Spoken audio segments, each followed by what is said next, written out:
Hello and welcome along to Greyhound Gold for another week. David Short and Leah Ernest with you. Hello, Leah. Hello, Shorty. How are you travelling this week? Wonderful, although for the first day of spring, it's a little bit chilly. It is a little bit chilly. There's a little bit of rain around. There's a bit of excitement too. We've both got runners going around on Wednesday night at Cannington, so we're both very excited, hoping that we can have a bit of luck there. Before that, though, let's get into the run of the week from last week. It was the feature final, the listed Peter Thomas final. Really smart field engaged. In box number 4, Pixie Manelli pings out. From box number 7, Sunset Piper takes the trail in the early stages. Harper's Hero's back in third. Down the back, and Sunset Piper starting to click through the gears and absolutely rolls through them nicely as they get past the 700 metre boxes, finds the top, stretching out nicely, turning for home Sunset Piper. Myrtle Manelli rattling home late. It's a nice run, really noticeable late flashing, and Harper's Hero sticks on really well for third. But all honours with Sunset Piper. Congratulations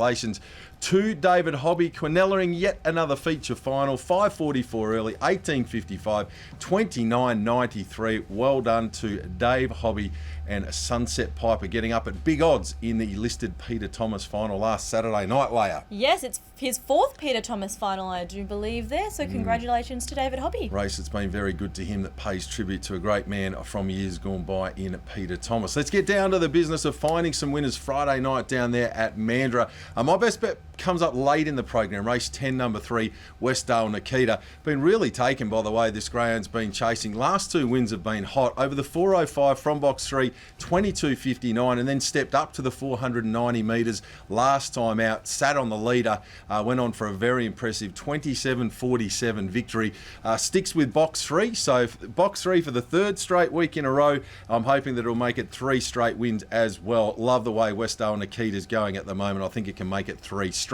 And looking for a bit of value, I'm going for a dog on the downgrade here, drawn out there. It's the old Molly Ringwald, Pretty in Pink, race 6, number 8, the Fairy Floss box for West on True. This greyhound's been racing without much luck in free-for-all company for about the last 6 to 8 weeks. Has been competitive in those races, but the drop back to a pure grade 4 here is right up its alley. Much prefer to see this dog drawn closer to the inside, but with the drop in grade, if it can just nail the start, I thought that it could get itself into a handy spot and from there be right in the finish, hopefully at a bit of odds. So my value play, race 6, number 8, West on True. Over to you, Leah. Who's your best bet Friday night at Mandurah? Just as yours is, Shorty, towards the end of the card, race 11, number 7, Quillen. Had a 2-length win in a mix 4-5 last week, steps down to the 5-6, so I think has a good chance here and has the early speed, should allow her to cross in the early stages to hug the rail where she loves it. Alrighty, so Quillen on top. What about a value play? For a value play, I've come up with race 9, number 3, City Manelli. Now, he comes up in a very tough field. There are a few contenders in this race that I think have a good chance, but City Manelli is coming up for his 5th consecutive win, and I think it's a case of who leads here, Shorty. A strong chance of doing so from box 3, which is on the inside.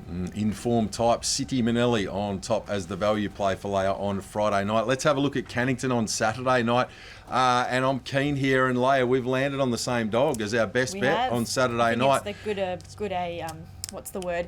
A good sign. It's a good sign. Let's hope it's a good sign for this greyhound. Anyway, it's the Cherry Bomber in race 8, number 1, Destruction. It's been very impressive since arriving here in WA. Consecutive wins down at Mandurah over the 405 metres, 22.34, 22.33. They don't go a lot hotter than that over that shorter trip. Steps up to the longer distance here, and some people saying, oh, well, how's it going to go over the longer trip? Well, this dog has run and won over longer trips over in Victoria before arriving here in WA. So you need not fear it stepping up to the longer distance. It maps to find the top lead, run time. I think it'll be getting the chocolatas. Race 8, number 1, Destruction. And the value play comes up deeper into the card. Race 10, number 7, Wimburn Burner. Dog we had a bit of luck with a couple of weeks ago. Like it when this dog draws off the track, gets room to operate, can wind up into its races. There's one clear danger in the race, and that is Wicked Rhythm. I think these 2 dogs will run 1st and 2nd. They look a great Quinella in race number 10, but I'll lean towards 7, Wimburn Burner, to just edge out Wicked Rhythm. Good Quinella play, but Wimburn Burner, love it when it draws wide. I'm sticking fat. Leah, over to you. Have you got anything to add on Destruction? You've been impressed with it down at Mandurah. I have. I've actually got something to add to your value tip as well, Shorty, because when I was looking at this field, I thought Winburn Burner had a good chance drawn wide, but I have gone with Wicked Rhythm jumping out of box 4. I was very impressed with her run last week, jumped out and led throughout the whole way to come up victorious, and comes out with box 4 here with a field with not too much early pace, although it is over a longer distance, so you don't necessarily need that early pace, but I think after last week's performance, Wicked Rhythm is my best bet. Race 10, number 4. Now, Destruction is my value tip. I thought, just as the reason you mentioned earlier, Shorty, everyone's questioning whether he might be able to perform over the longer distance, but as you mentioned, Over East has chased over the 520, so I think has a good chance here, possibly a bit of value, jumping out of box 1, all the same reasons you mentioned as well, Shorty. And Callum Robson, part owner in this, has mentioned that he was very ready for this step up in distance.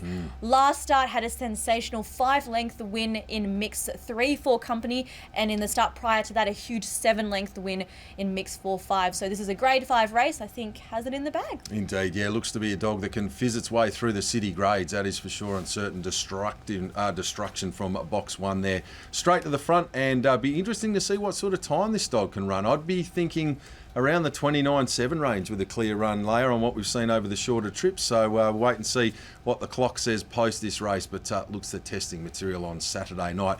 Layer worth noting, Dude Foods back down at Mandurah. It is every Thursday for the night of September down at Mandurah. Indeed, so make sure you get there and get right involved with the Dude and Dudette food on a Thursday night at Mandurah. Of course, lots of great chasing to look forward to at Cannington on Saturday night. We've got heats of the spring gift. Tommy Shelby goes around once again. Yes, Big and winner last Sarong in week. the first heat. Would be interesting to see Tommy and Sarong go head to head. Indeed, they may well run into each other in that final if that's how things do pan out. But it was a good, brave win from Tommy last week. He was in an awkward spot, but he was really clever. He just bided his time, waited till the gaps open, and away he went for another big win. If all goes to plan, he may well find himself on a plane across to South Australia for the upcoming Adelaide Cup Series. Oh, to represent us here in WA, he always does us proud. Thanks as always for your company. Make sure you tune in again this time next week for another big edition of Greyhound Gold.